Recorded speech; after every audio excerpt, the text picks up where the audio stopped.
she is, getting the supercharger back on. I didn't videotape hardly anything. I've been kind of busy just trying to get caught up on it.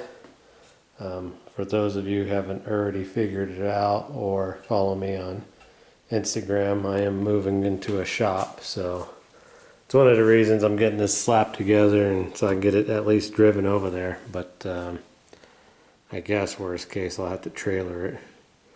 But you know, the only reason I'm even able to get this shop is thanks to a particular sponsor that they actually want to stay nameless, so that's fine. But it's in Bozeman, which I'll just put it to this way: an average house made in the 90s, 3-4 bedroom, is $500,000 in Bozeman. A piece of commercial property with a shop and a apartment built into it, or it's actually bigger than an apartment. It's half a shop, half a house, we'll call it.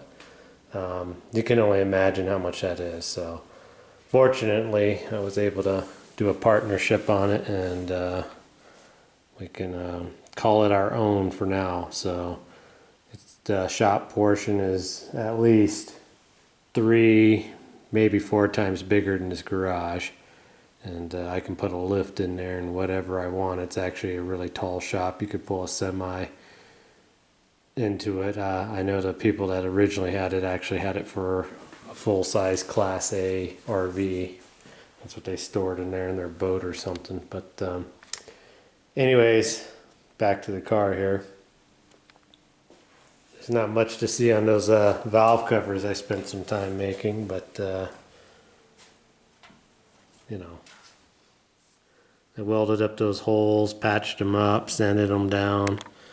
The paint's got kind of a weird shade kind of effect to it, so all that stuff that looks like dents and everything, it's actually just the paint. But anyways, not much to see on those. They're pretty much buried into the car, and I'm not even done yet. I still got to run the cooler line from here, and the fuel line system. I'm sure there's some other little wiring I got to do on this side of the engine still. Pretty compact. There's, like I said, not much room to do much of anything. I redid my fuel lines like I was talking I was going to. Of course, you're probably not going to be able to really see them, but they're all ran over there now, which is nice. They're all steel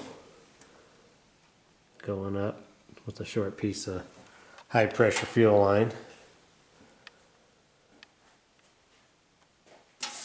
Then I don't know if I ever showed this or not. So I always get asked, you know, what kind of heads are these, or what heads are you using? Well, I took the liberty to stamp AMX in the heads. That way when they ask me, I can just say, well, I use nothing but AMX parts. This one's a lot cleaner on this side.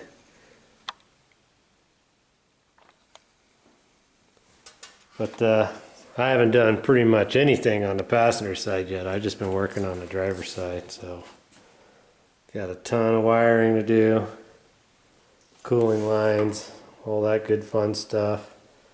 So I'm still a ways from being done, but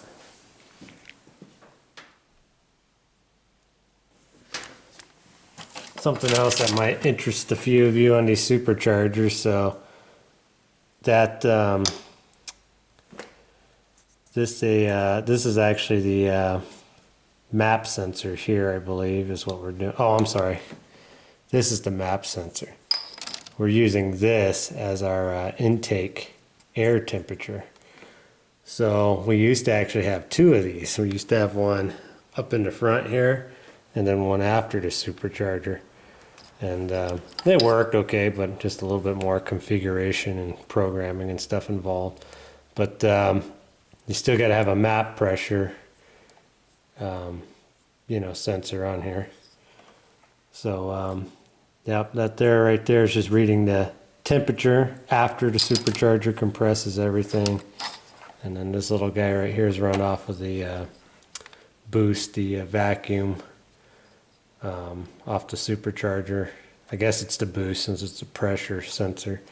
And that tells the engine that, and that actually plugs into the regular map sensor wire. And then this one here, actually on your factory Chevy car, truck, whatever you got your intake sensor up here somewhere.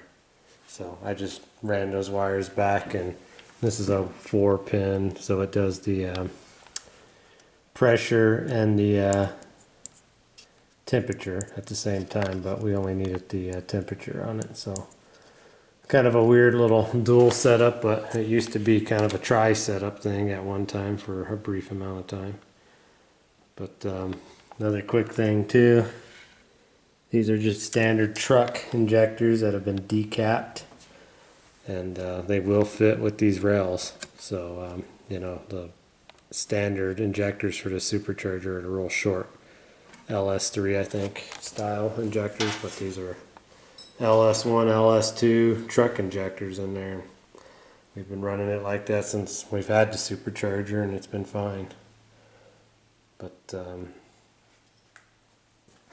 anyways, the valve cover on this side of the car will be a little bit more available to be seen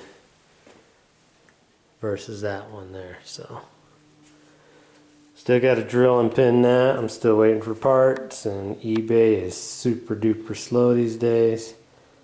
So we're coming along. Like I said, we got to try to get this done. I've got to be in our new shop. We're going to start getting stuff. We close on the 1st of March. And the people that are in there right now want an extra month to move their stuff out because they were renting it from the guy it got purchased from.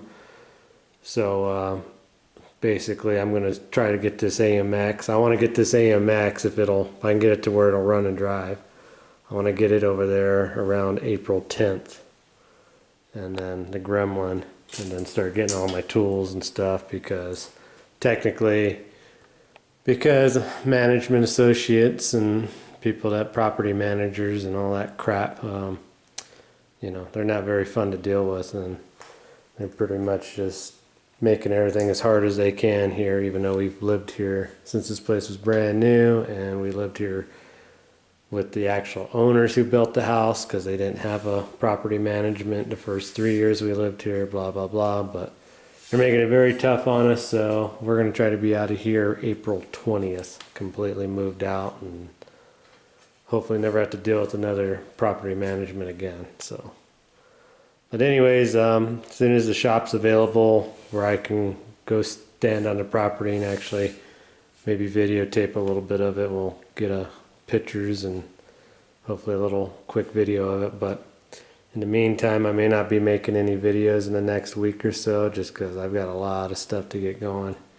and just kind of a big deal. I don't have a whole lot of stuff to move, but it's 20 miles from here, and it's been negative 30 and nothing but snow and wind for the last week, and it's probably going to continue for like that for a little while. So makes everything, moving stuff to just get it in storage and out of here, a little bit tougher. So, but anyways, when I got time to make a video, I'll make a video. But you can always follow me on Instagram or our Facebook group page, which is, they're all just 68_AMX_LS. So you can always follow me there. I actually post pictures and stuff on there pretty frequently. So if you want to kind of keep up to date and not wait for a video, you can find me on those. And the Facebook group page is a public page, so there's no hoops to jump through. You don't have to ask questions or nothing. You can look at it or become a member or whatever. Alright, well, until the next video, which will actually probably be on the Gremlin, we'll see you in the next one.